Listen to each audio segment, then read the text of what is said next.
మళ్ళా ఈ గడప తొక్కే అవసరం ఏమొచ్చింది నాయన? ఆడపిల్ల నేర్చుకున్నవాడిని, రావాల్సిన అవసరం నాదే కదమ్మా.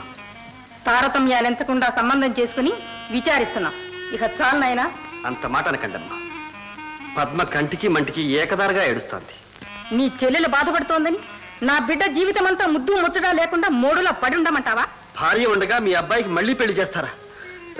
ఇది మీకేమైనా ధర్మంగా ఉందా? చాలు చాలే, నడు బయటికి. నా మాట నమ్మండి అమ్మా. మా నాన్న ఏ పాపం ఎరుగడు. ఎవరో మోసం చేసి ఈ నేరం ఆయన మీదకి తోశారు. ఏ తప్పు చేయకపోతే సంవత్సరాల తరబడి జైల్లో ఎందుకు ఉంచుతారు? కోట్లకు చెవులే గాని కళ్ళుండవమ్మా.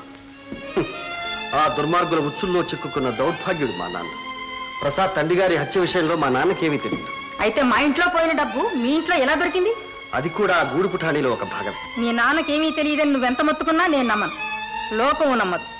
మా తండ్రి నిర్దోషం రుజువు చేస్తే నువ్వు రుజువు చేయగలవా? చేస్తాను. కానీ అంతవరకు మీ అబ్బాయికి రెండో పెళ్లి మాట తలపెట్టకూడదు. అలా మాటేమండి. సరేనమ్మా. అనమ్మా, అంతకన్నా ఏం కావాలి? సరే, అలాగే.